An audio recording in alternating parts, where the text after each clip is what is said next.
Yes, for now. Now she will be here. Yeah.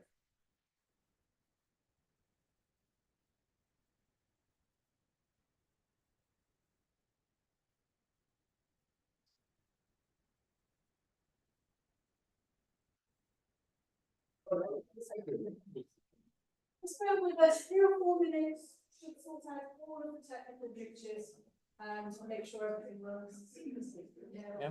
Where's the list?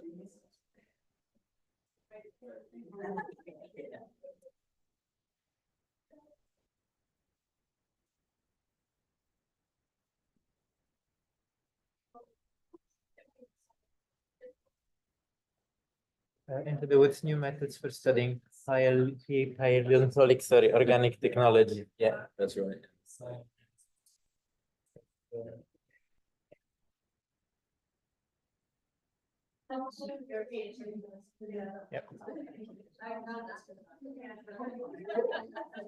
Yeah, the titles changed.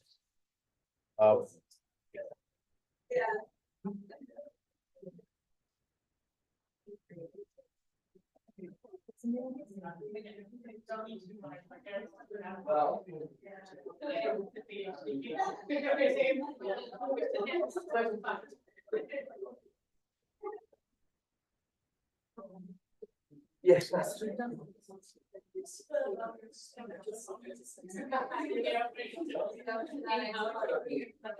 Yes.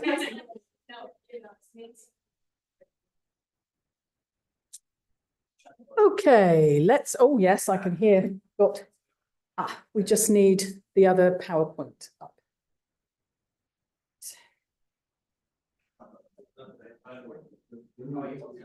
I want the other one, please. I need the ones that are relevant to the awards. Oh, sorry. I think I just pressed the wrong one.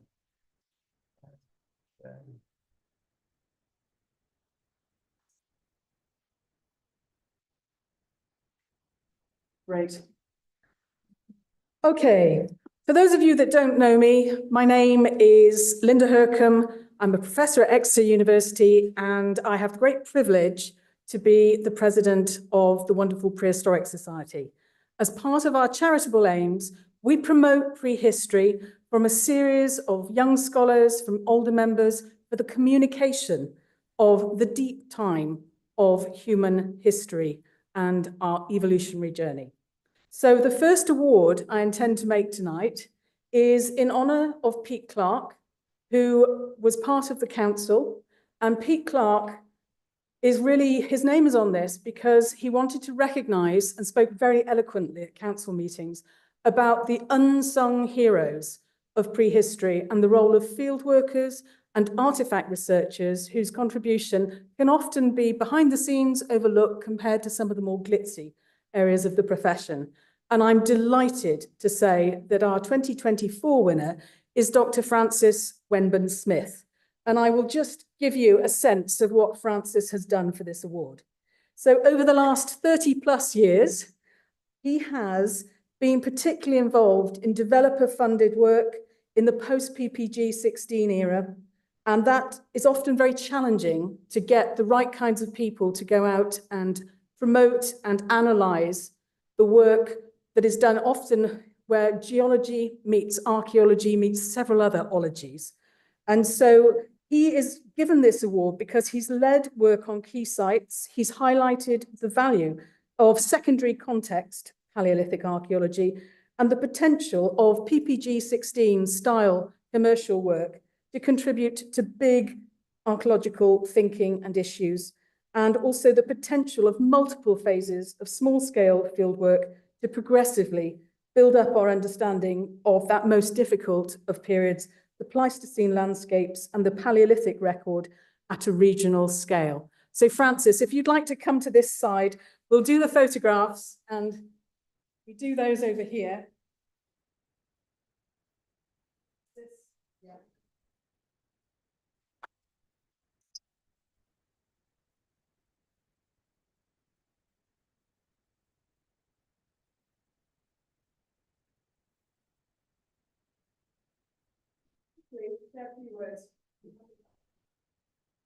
Very briefly, thank you, Linda. I have to say this came as just the greatest surprise.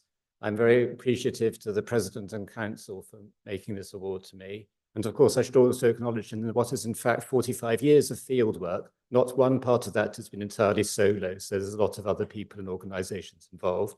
The second thing I want to say is I think that this award addresses an important remit in how archaeological knowledge is gained, which is that it's not always or even often about major projects and spectacular discoveries.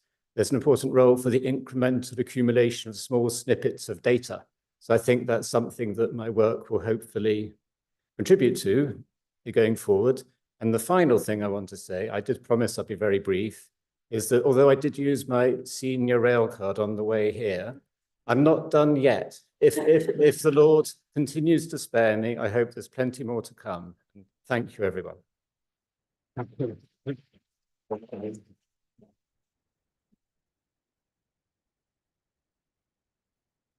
That's great. And now we have another form of award. This one is the President's Award. Clive Gamble set these up. And they're really for people who've made a significant contribution by bringing new audiences into the wonderful appreciation of the prehistoric past. So our first awardee in this category, there are 2 awards each year, is for Sally Pointer, Heritage Education, for her work with public presentations, social media, and YouTube videos. I gave up trying to keep the counts up to date because you'd come in a week later and the numbers would have changed again. But Sally has a phenomenal online following in YouTube, and you meet people in America, in other places in Europe who say, oh, Sally Pointer, yeah, do you know her? I'm very proud to say I do. So for all of those reasons, and also because she has regularly presented to the volunteers, to the custodians, to the professional people who present our monuments to the public, she has given those kinds of experiences to people at Creswell Crags, at Stonehenge, to Bryn Celli D, and apologies for my Welsh accent. So many different venues, and her work across a wide range of social media and educational fields. Sally Pointer is the next person on the awards list.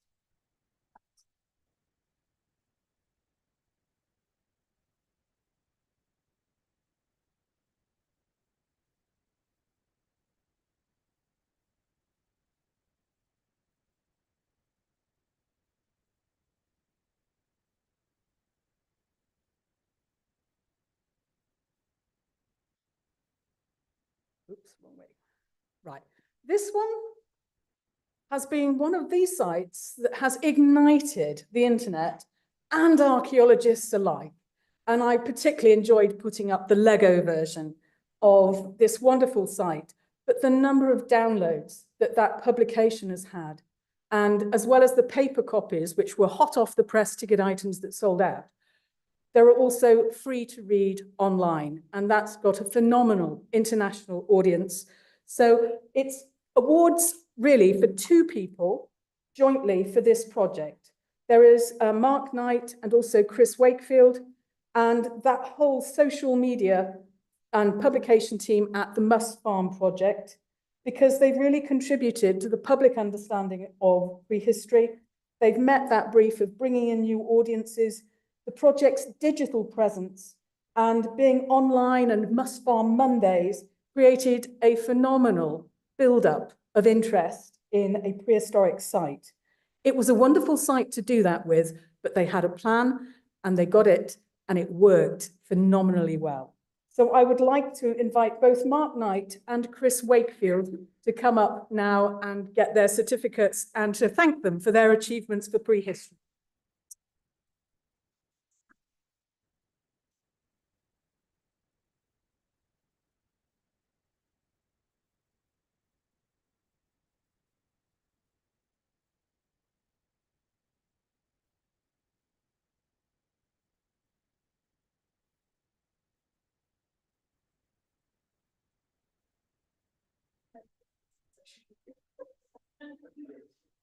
Thank you very much.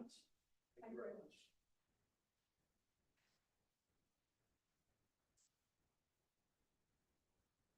We also like to reward younger scholars. So we have here the undergraduate dissertation prize winner and also 2 runners-up to that award. So every year we offer this, each university can put forward 1 candidate. So I would like to invite Emily Norton, University of Reading, the flavours of prehistoric food, to come up as our first runner-up. To come over in this direction.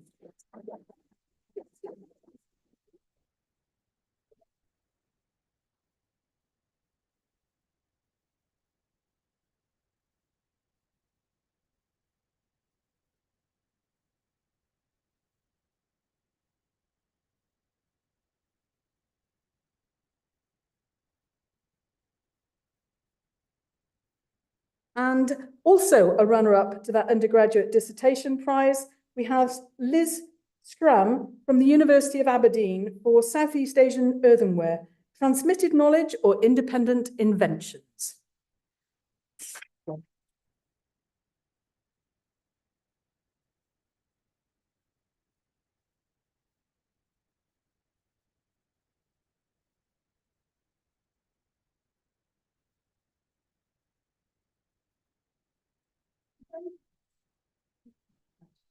If anybody from the prize winners wants to have copies, I'm sure we can make a WhatsApp group or some other wonderful notion. And finally then, the winner of the Best Undergraduate Dissertation Prize is Genevieve Leach, University of York, who did a dissertation on what's cooking, the analysis of starch granule modifications caused by ancient cooking processes.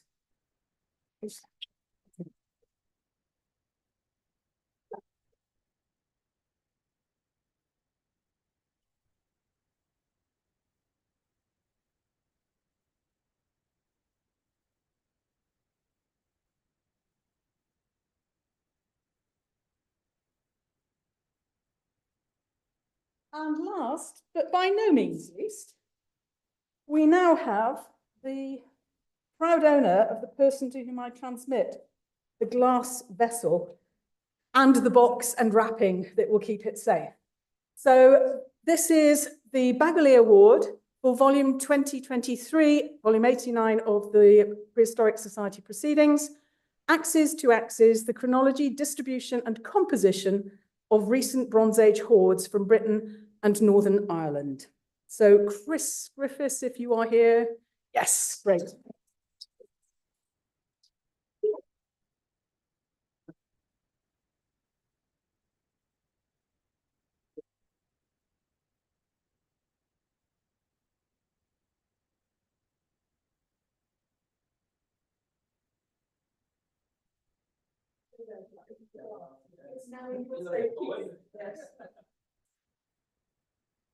And I do have all of the wrapping in the box.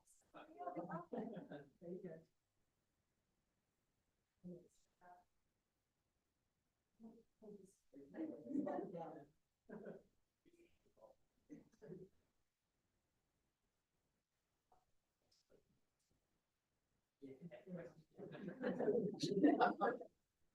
It's a responsibility.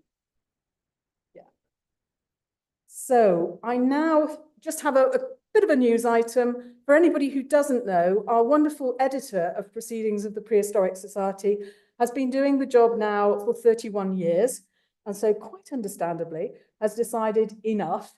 And in that time, she has really driven prehistory forward by the proceedings itself and set the standards for our flagship publication. So very many thanks to Julie, who has run off with a clear understanding that I wouldn't embarrass her. So since she's run off, I'm not embarrassing her. And just so that you know, we also have a research monograph series, research papers, and we have a new editorial team who are taking over for 2025, several of whom, yes, 3 of whom are in the audience and have been here today talking through publications. So watch these spaces because we are doing all sorts of interesting planning of new initiatives. And that brings to an end the business of the awards ceremony. And I would now like, with great pleasure, to call on Dr. Annemieke Milks to introduce and give us an overview of Into the Woods, New Methods for Studying Palaeolithic Organic Technologies. This is the Sarah Champion Memorial Lecture and it's one I'm greatly looking forward to hearing more about. So, Annemieke, the stage is yours. We're just going to switch over the PowerPoints, and many congratulations for being given this opportunity. We're looking forward to what you have to say.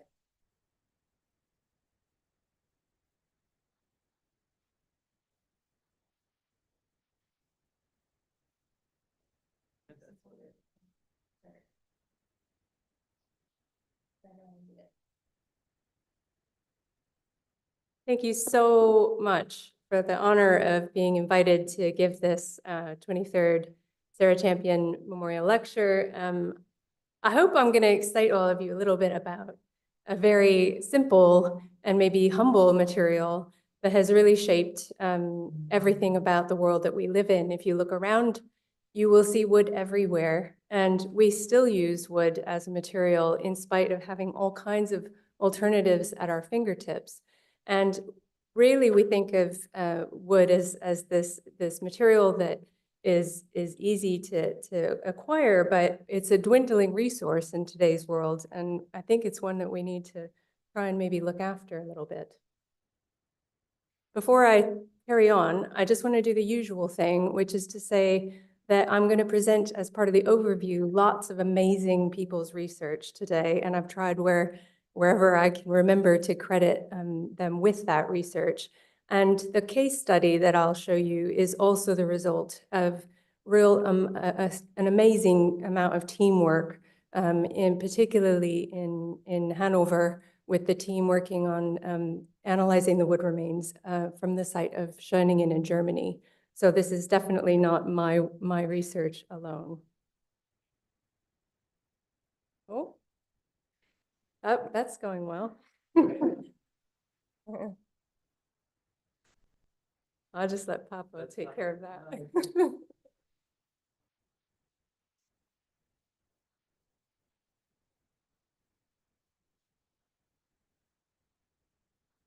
Just press. Yeah, this I did button just here. press the arrow. Oh, okay, that's Yeah, fine. Yeah, okay, from cool. there. Okay, so just very briefly, the outline, I'm just going to talk a little bit about why wood. I mentioned a little bit about that already. And primate wood tools and use of wood can kind of give us an interesting line of thought in terms of human evolution and what we see and what we don't see. And then an overview of where we're at with understanding the earliest wood artifacts in the archaeological record. And then I'm going to I'll give you a kind of case study about the site of Schöningen. I'm sorry, it's missing an umlaut, isn't it? In Germany, dated to about 300,000 years ago. And then close with sharing I was hoping to share a little bit more on what we're doing with Clacton, but we're not quite there yet. But I'll give you a little teaser. And then what's next methodologically. So Linda Hercombe wrote a wonderful book exploring not just wood, but all perishable material culture. And I think kind of really highlighting the fact that what we call the Stone Age is actually an age in which we would have humans would have been using all kinds of different materials. And they're fairly recently published is this book, The Wood Age, which I'm still reading myself, which is actually quite enjoyable read. And he makes the case that maybe we shouldn't be calling it the Stone Age at all. And because wood itself would have been such an important early material in human evolution. And then there's this other book coming out, I think in January, by Dean Falk, who has an interesting YouTube talk as well about the importance of kind of very early botanics, the importance of plants in even potentially before hominins were using and making stone tools. Personally, I don't think we need to throw away the Stone Age. I think stone is an incredibly important material that shaped human evolution. But stone tools were used to do a lot of other things, and woodworking was one of those things. And I think the key thing to think about is that actually humans were doing lots of amazing things with lots of different materials. And stone was one of those materials, and wood was probably one of those materials very early on, and we just don't see that happening. But they have an understanding of materials, and that is interesting. So I just want to talk a tiny bit about primate archaeology and primate studies. It's really not my area at all, but I think it gives us a kind of interesting framework for the very earliest period of human evolution. When we think about the earliest stone tools and the earliest woodworking not appearing for sure until about 500,000 years ago, but if we split from those hominin ancestors some 5, 6, 7 million years ago, we have these great apes to observe and think about what they're doing with materials in their own environments. So here's an orangutan who's nursing a wounded finger, who's crafted this amazing nest. And the great apes will make these wonderful nests and understand how to use the material in the trees, breaking the branches within the trees in order to craft these nests. And that talk I told you about, Dean Falk, goes into that quite a bit more. And of course, primates use tools. They don't use tools to make tools, and that is a difference to what we do and what we think our hominin ancestors were doing. But they do make tools using their teeth, and they do alter and shape wood in really interesting ways to use them for different kind of foraging and hunting activities. So here's a chimpanzee bashing nuts, and they will use wood as well as stone to do that. And they will do that variably depending on the type of nut that they're trying to crack. And there's some really nice research by Lydia Luntz and Thomas Prophet and colleagues looking at primate use of wood for nut cracking. And here I thought this is an amazing image captured of an orangutan trying to mimic spear fishing, and unsuccessfully, but very interesting that there's that understanding, is there maybe a bit of copying going on, and then use of these kind of different types of wood tools for honey and termite extraction. And then, of course, these kind of very famous hunting, quote, spears observed by the chimpanzees from the Fongole savanna, work by Jill Preetz and colleagues, which have shown that these chimpanzees that in this particular group will take tree branches and modify them into a point using their teeth. And then they will use them to stab and probe bush babies whilst they're hunting. And one of the interesting outcomes of this research, I thought, was that the reason I've put a graph up here, I know the graphs are scary, but this shows that what they expected was that the males were going to be doing a lot more of this tool-assisted hunting. And actually, at least in the case of the adults and the juveniles, it was the females who were doing the majority of the tool-assisted hunting. The males do hunt, of course, but it was the females who were using the tools for hunting. Wood, of course, is a really important source for fuel, for keeping warm, and for early fire use.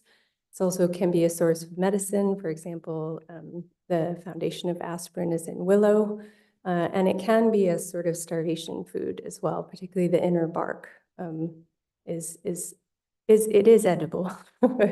Maybe not palatable. So I just want to kind of situate ourselves in human evolutionary terms before I carry on and talk about marine isotope stages and hundreds of thousand years ago. This is a diagram done by Julia Galway, Witham and colleagues in 2019. And what we can see here is on the bottom, does this pointer work?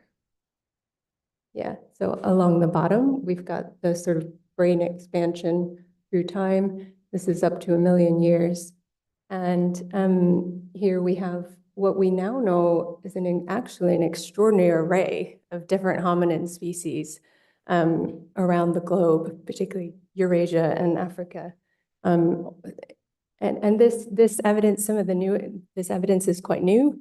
New fossil discoveries, as well as ancient genetics, have really helped us to understand that there were a lot more than 1 or 2 hominin species.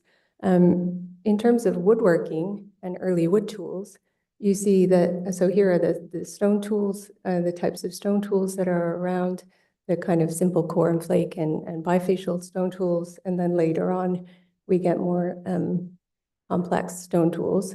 But the authors suggest here that we have woodworking appearing in the form of wood tools somewhere just prior to 400,000 years ago. A publication last year from Calambo Falls shows us that we have direct evidence now almost as 500,000 years ago. But actually, if we think about what I just mentioned about primates and wooden tool use, and the idea that hominins are doing things with stone tools, we can probably push that back quite a lot further. So here is an example of from a paper Dominguez Rodrigo and colleagues, who showed the presence of phytoliths on bifacial tools dating to at least 1.5, 1.7 million years ago. So I suggest that we could probably push woodworking back further as well. I'm not going to spend a lot of time on this slide. This is my working table of what do we have in terms of evidence of wooden technologies. I'm not particularly interested past this time period. I'm sorry for everybody else who does later time periods, but that's because I'm interested in pre-Homo sapiens. Here are your marine isotope stages, the cold and mostly warm phases that we have evidence in, and the rough age brackets. And I think what I want to just suggest by this is that not all of these are even very secure as wood tools, and so the evidence is very sparse. That is a handful of sites, really, over the course of several 100,000 years. And that's just a map of some of the sites in Europe with some of these more secure and less secure wood finds. And I'll talk a little bit about Clacton-on-Sea and about Schöningen here. Also missing the umlaut, very naughty of me. Here are some of the examples of some of the things that have been discovered, some of them quite early. Clacton Spear Point, which I'll talk a bit about at the end, discovered in 1911 by Samuel Hazeldine Warren. And then the discoveries in Schöningen not until the 1980s. Laring and Lance here, which dates to quite a lot later than Schöningen and Clacton, to about 126,000, was discovered in the 1940s. And then more recently, we have these examples. So, sorry, that's a spear.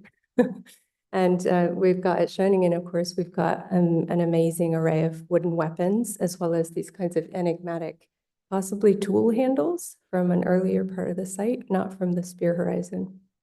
And some maybe digging sticks, potentially found at this Neanderthal site of Poggetti Vecchi, about 176,000-year-old site, and found with a butchered elephant. So often we have these wood remains found with elephants, which is kind of interesting. And then this very unusual U-shaped U-point from Ljubljansko barrier in Slovenia, which dates to quite a lot later, found from a river context, about 50,000-year-old object. And I'm not quite sure what it is, perhaps mimicking a stone-shaped, a stone spear point, but it is made of yew wood. And then, of course, last year, published by Larry Barham and colleagues, some new discoveries from the site of Calambo Falls in Zambia, which really kind of shook our understanding. Not only did it push wood quite a lot farther back, as far back as 476,000, these objects up here, and a slightly later set of wood tools from the site as well. And what was really particularly exciting about that is that was some sort of structural use of wood, very convincing, I think, and with clear tool marks on the wood surface. And they were doing something to shape and interlock two logs in a sort of wet river environment.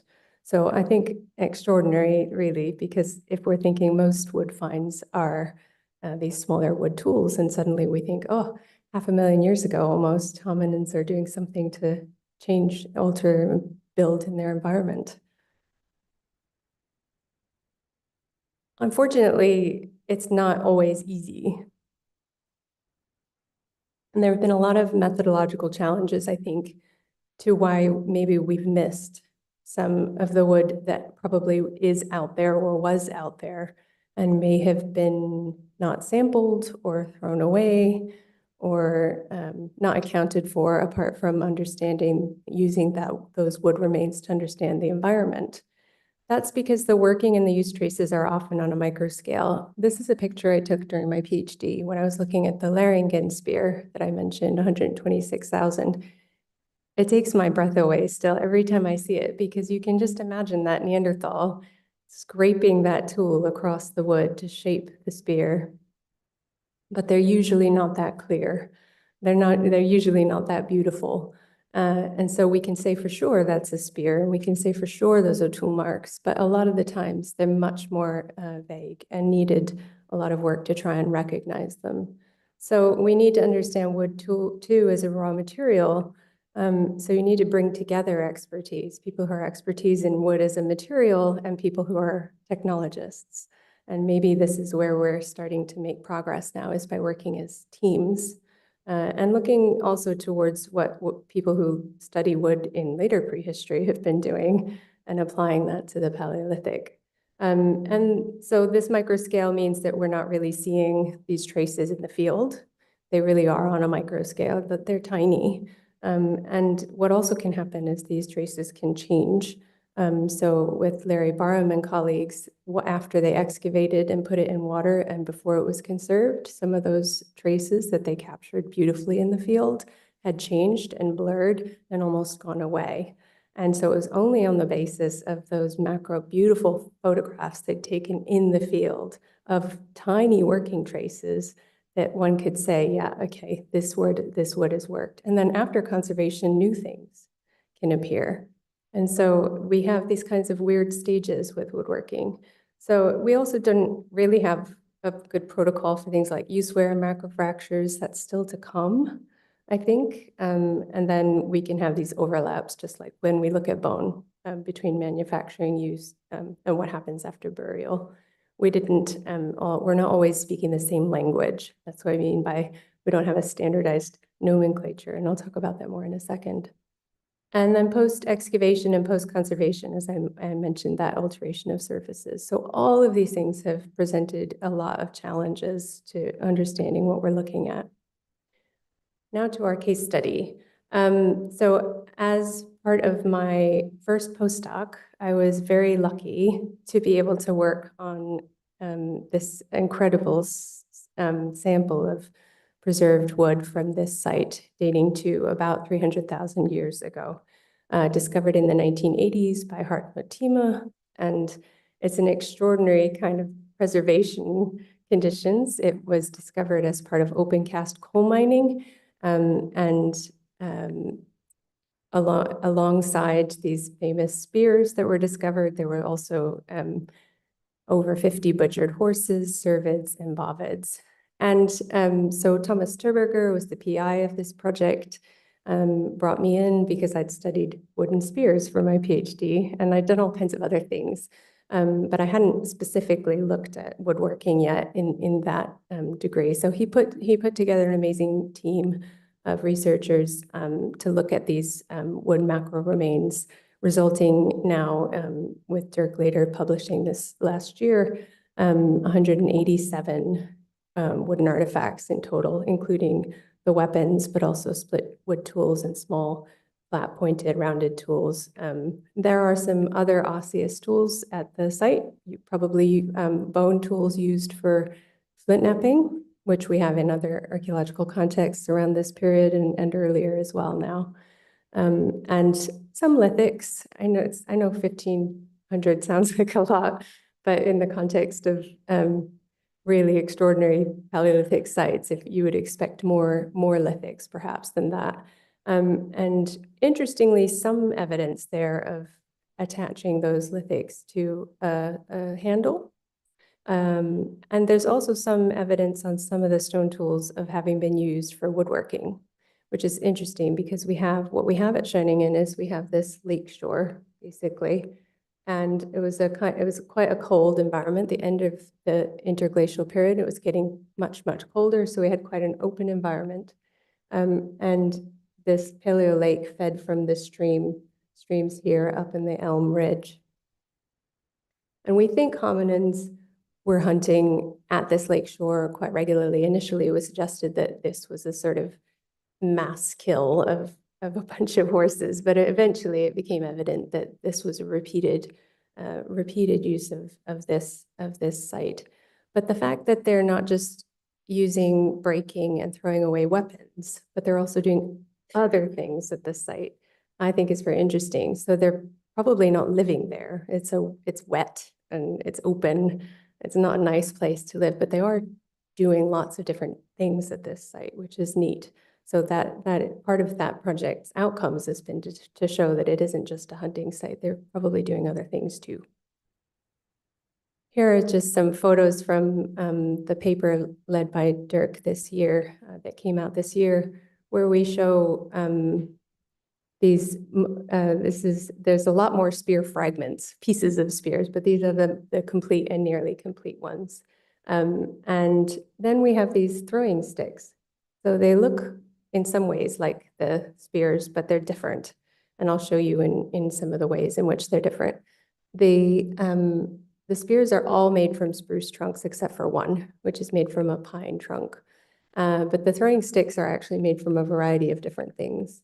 And the one I'm going to talk about today is this baby, ID 1779. And it was the very first wooden tool which was discovered at the site. And so I think it's quite special in that way too. And it was the tool that we decided to use as a kind of showcase of what can be done. And here are some of the smaller, this one's beautiful, but it's only maybe that long. These kind of smaller points and rounded tools of some sort. So some of these are quite small and also made on split wood. So this is now we can bring splitting wood back from the Mesolithic all the way to 300,000 years ago. So here is the stick, if you will. It's not just a pointy stick. It's a beautifully made tool. It's not perfect. It is 300,000-year-old tool. You can see that we've got some knots sticking out here. But what it is a 77-centimeter long branch from a spruce tree, which was shaped, we think, into a tool to be thrown rotationally, a little bit like a very early boomerang. And so I'm just going to show you some of the details of what we can tell from looking at a tool like this. This is the find context. Here's the site. You can see all the finds from the site mapped here. In the paper, there are some nice images that pick out the fauna or the stone tools and the wood tools. But suffice it to say, you can actually see some of them here. The spears are mostly here and a little bit here. And all the butchered fauna and lithics are mostly here. So here's the lake shore and here is in the lake. So there are some things in the lake and there's a lot of natural wood in the lake as well. And here's the throwing stick all the way, or this throwing stick anyway, all the way over here on the margin of the excavation, probably almost scraped away by the massive machines from the coal mining. It's a very lucky find. And that's important because the stick is complete. It's now broken, but it's complete. It was complete when it was discovered and it was not broken when it was excavated. So we think maybe they lost this tool when they were hunting rather than throwing it away on purpose. It maybe was lost in the reeds when they were hunting with it.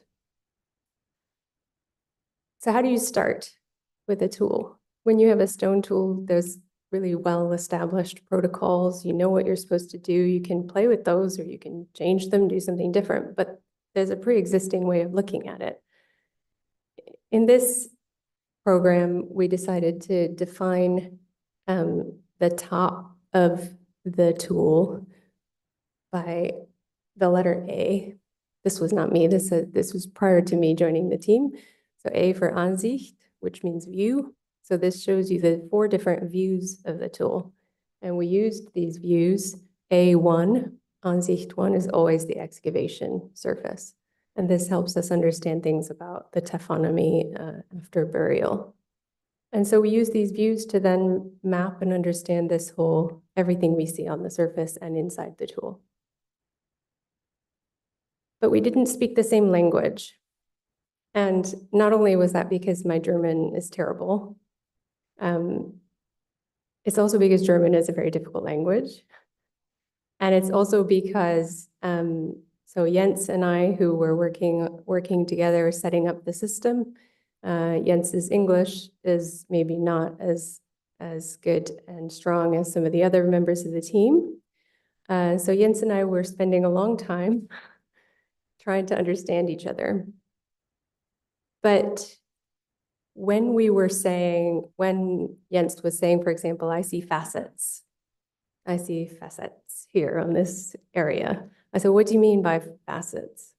So we actually realized, and through my reading a lot of the literature, that a lot of other people hadn't defined their terms very well when we were thinking about woodworking either.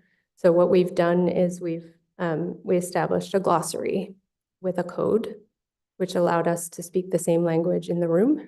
And also we've referenced where we can, where we see references, where we see this term being used, we put that reference there. We've left this, we've published it, it's had as a preprint. It had 5 peer reviewers, which was really fantastic, but we've left it as a preprint because we want people to use it and add to it and improve it and add images. And so we hope that this is the next step with the glossary. We also put in place lots of different aspects of analysis, so a technological morphometric analysis within what we call a chaîne opératoire framework. That's just a fancy term for saying we're looking at the stages of the life of the tool from raw material through its excavation. We use 3D microscopy, micro CT scanning, and a high resolution 3D model to help us see what we're seeing. So I'll give you a second. If you want to take out your phone, you're allowed. This takes you to the 3D model,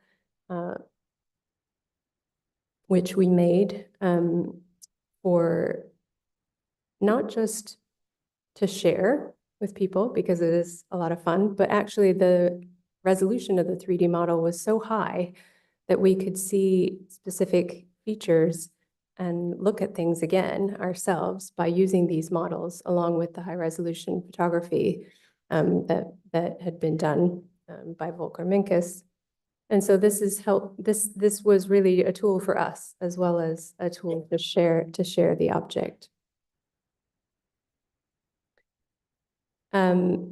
Dirk spent a lot of time, I believe, mapping all of the wood tools.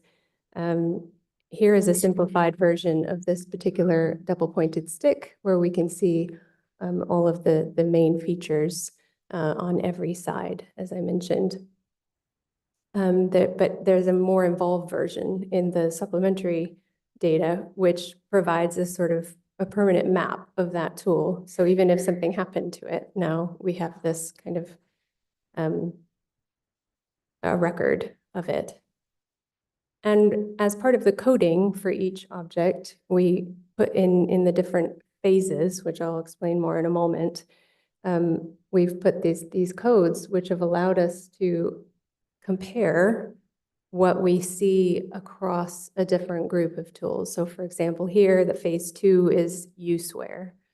And so we can try and understand what signs of use wear we're having, breaks and other sorts of use wear we might see on the different objects in a particular category. So it wasn't just to keep track, it was also so we can analyze. So phase 0 in our system is what do we know about the raw material? So here's where the micro CT scanning was particularly useful because we could see through the micro CT scanning of this tool that they had selected a branch as opposed to a trunk. And we could tell this because of certain features, including exactly where the knots were growing. So we already thought this anyway. Jens in particular was quite sure from the very beginning, this is a branch and not a trunk. So this is different to the spears, not just because it's smaller, but they were also, you can see that the pith, the very center of the wood, which is very soft, is offset. And in addition to that, we've got some compression wood in the branch. And this can grow on the underside for conifers. It can grow on the underside of the branch as a way of supporting the tree, supporting the branch. So we've had some discussions about whether that compression wood was used because the hominins knew that compression wood would be stronger, or whether they were just using a branch and it happened to have compression wood. And this comes into the manufacturing as well. But we could also see, because of how the little branches were growing out, what direction, which point attached to the trunk, etc. The 3D microscopy was really nice for looking at the surface of the tool. And this helped us understand the tool marks and the woodworking phases. And actually on this particular tool, there's not a whole lot of tool marks, but you can see, I think, some beautiful working down of one of these knots, where you can see that in particular areas, they were really trying to smooth the knots down to the surface of the wood. This wasn't just, let's debark this stick and then throw it. They were really, it's very hard wood. And the other thing, I'll just go back a tiny bit. I don't know if you can see, but the diameter of this tool is not very thick at all. You've got almost 60 years of growth in this branch. It's very slow growing spruce, and it's very, very hard wood. So that means it makes a good tool, but it also means it's really hard to work. It takes a long time. And we could also see what we think might have been, it looks a bit like a cut mark on bones with that kind of V-shaped profile. But in this case, we think it was maybe a slip of the tool whilst they're debarking. So when I've practiced trying to debark a bit of spruce wood with a plain, an unretouched lithic flake, the tool sometimes slips and comes across the wood diagonally. So we could see that they had multiple stages. They debarked it, they flattened the knots, they were shaping the points very beautifully, and they were possibly abrading it. We don't know with what. We still don't know with what. So some really nice experiments out there for some people to do. And then here's another nice slice of both points of the tool, where you can see with the micro CT scanning, again, these really fine features of exactly which years were difficult growing years. But what we can also see is that they were clearly shaping away the points so that the pith emerges not at the very tip, but just before the tip. So this is something they do on the spears. And what's really interesting about the spears is that they only do that with the front working business end of the spear. They don't bother doing that at the back of the spear. And they do that every time with the spears. So why are they doing that with both points on the throwing stick? Well, possibly it's a stabbing stick. I say that very carefully because I still believe it's a projectile weapon, but it could have been used for both. And again, maybe they were thinking about raw material properties, or maybe it's just easier to work the softer wood away from the compression wood here. So that's harder to work and that's softer to work. So whether there's intentionality there or not is something that we can debate. We also think that they were smoothing the surface of the tool, particularly in the middle, to make it possibly easier to handle.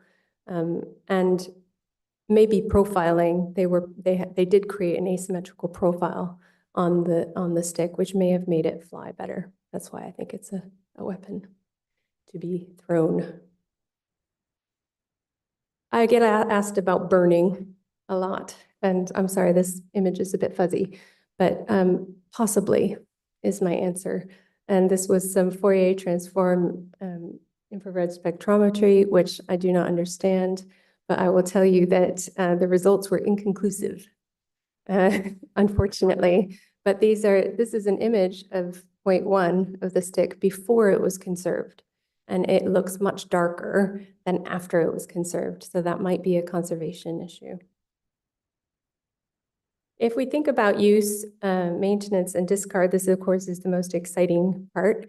How are they using it and why did they throw it away? So I mentioned already that it was discovered at quite a distance, so perhaps they lost it. If it was a throwing stick, which we know a little bit about ethnographically, then it could have been used to help in hunting the horses by throwing it at the legs of the horses. This is something that is known ethnographically for reindeer hunting. Or it could have been used for smaller game or avian birds. I'll just say birds. Unfortunately, at Schoningen, we don't have evidence that they were hunting smaller fauna or birds, but there is evidence at other contemporary sites like Palomar Cave in Spain, which is also marine isotope stage 9. So potentially these are tools for other types of prey. And I think one of the key things that we tried to bring out in the publication was that these smaller weapons might have been tools that children or adolescents or people who just have less body mass and strength might have used to engage in communal hunting. Taphonomy, I won't spend a whole lot of time on this because it can be a little bit boring, but it is important to understand the difference between what has happened after burial and what is human modification. And so, for example, on this particular stick, on the excavation surface are these very characteristic kinds of areas of damage, which we see on the excavation surface of several of the other wood tools. So although it's been suggested that on another weapon that might have been impact damage from use, we would argue that it's actually probably trampling from animals once the wood is quite soft, because it's always on that excavation, that top surface of the tool. Here we've got little bits of root damage that took us a little while. We think it's root damage, took us a while to work that one out, and maybe some signs of white rot. Things do happen during and after excavation, so those excavation photos, as I mentioned, are really key because they help us to kind of piece together the whole story. You can get things like mineralization sometimes, which it looks really cool, but it's it's just mineralization after the excavation. And then things like this, which we might think is our use wear, is actually just a post-excavation drying crack. And that helps us, again, to say what we think is, so the excavation photos versus the contemporary photos help us understand that last phase. So I'm just going to talk a tiny bit in closing about the earliest weapon in the archaeological record, despite what the Germans might sometimes have to say. Schoningen is not the earliest weapons, it's the earliest complete weapons, and an amazing array of different sorts of weapons. But the Clacton spear point dates to marine isotope stage 11, to a very warm interglacial, and it was discovered in 1911, as I mentioned, by Samuel Hazeldine Warren. And it is crafted from yew. So yew is a wood that was not available at Schoningen. So the Schoningen hominins had to choose other types of wood. But Clacton and several other sites, and even into the Neolithic, humans would have chosen yew in particular because of its material properties. So it's very, very elastic and it's very, very strong. So that makes a really good weapon. And I think it's pretty amazing, really. It's difficult to say for sure with Clacton that they were selecting yew, for the sake of its material properties, but there are certainly easier materials to work if you're looking for something that's quick and easy to shape. Easier types of wood, I should say. It was broken in antiquity. You can see the break here. And this was described quite well already by Kenneth Oakley and colleagues in a paper, a sort of seminal paper on this subject, published by the Prehistoric Society back in almost 50 years ago. And they do an amazing job, actually, of examining the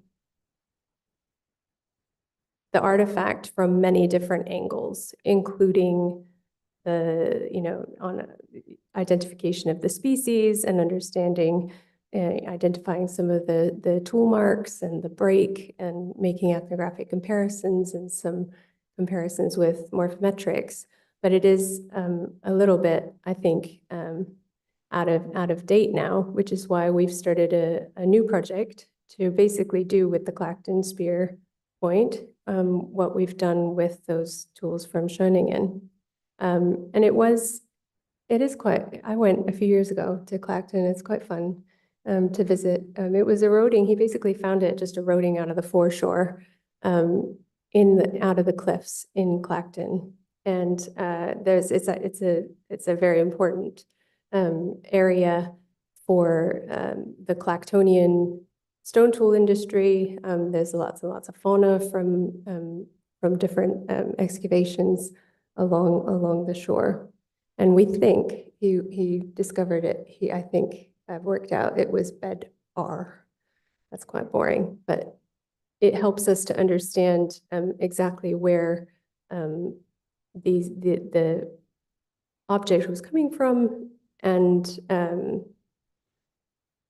which can help us, I think, a little bit, because this particular tool has had such a poor find context that there's been very little really that could be said archaeologically. So unfortunately, as I mentioned, I don't have any results from this project yet, but University of Reading and Natural History Museum have a new partnership, and they gave us a little bit of money. Sylvia Bello and Simon Parfit and Lucille Crete and I are working on a kind of 3D analysis, including standard microscopy, 3D microscopy, micro CT scanning. So we've collected the data, but we haven't put it all together yet. And I think, again, what this will do, hopefully, is help us understand how they were shaping the tool, maybe how it broke, and what's happened to it with conservation, because it has unfortunately altered post excavation. So what's next methodologically? We need to improve the recognition across archaeological sites that have wood preservation. So there are and have been archaeological sites from the Paleolithic with preserved wood, which have not been sampled for humanly modified wood. The preservation of wood is very, very rare. So in sites where we do have wood preservation from the period, I think it would be great to get experts out in the field to have a look at these objects before they just get thrown away. Sometimes they get collected for botanical analysis, or often they will, a small sample. And I'm involved in a couple of, assessing a couple of sites from that whole, ranging the whole gamut from over 400,000 right up until a much more recent Neanderthal site where they're doing just that. They're asking me to come and look at the material before it gets thrown away. So that's nice. I think that's good, and we need to do more of that, and maybe kind of try and develop more expertise in this area in terms of getting our eye in, and I say in the field of maybe wood technology, but also in the field. So getting people out there during the excavation process who might be able to say, maybe or maybe not, because often the morphology isn't necessarily all that clear especially if you've had maybe 10 meters of sediment crushing these objects and smushing them into flat pancakes, which sometimes they can look like. We need lots of experiments. So one of the problems we've had with trying to describe the useware is we didn't have time to do all of the experiments. So something I didn't talk about today was all the use experiments I've done with spears in all sorts of different ways for my PhD. And that has given us some indications of how they break and how often they break, as well as how they fly and how whether or not they can kill an animal. They can kill an animal. But we need other sorts of useware. And I'm pleased to say that some colleagues looking at some of the other tools and other sites are including experiments now in the analyses, things like the digging stick use and other types of maybe those small rounded wood tools. They're for hide working? What does that look like? But we need reference collections, we need experiments. And yeah, I think we can keep pushing these boundaries with the 3D visualization, the microscopy, and these sort of state-of-the-art approaches. I just want to close by saying that I think we can and we are writing wood and woodworking into narratives of human evolution. So it's still the Stone Age, but we can engage people. And I think these two news articles that I pulled out from our paper show this. And my daughter was particularly excited to see this on CBBC. And the reason it was on there was because we talked about children in the paper and in the press release. And I think, hopefully reached a young audience who felt like, oh, prehistory is being told about them as well, not just about what adult life was like, but what was it like to be a kid. Would you believe it? The Daily Mail also covered woodworking. And I feel like if the Daily Mail will cover woodworking, it must be a little bit exciting. I'll just close by saying again that this was really like a lot of teamwork, and I'm really proud to represent all of these different people's work to you today. But this was certainly not something I've done on my own, standing on the shoulders of giants. And I was very, very lucky to work on this amazing material. And I'm very lucky to be here today. And hopefully you're all fired up about wood. Thank you.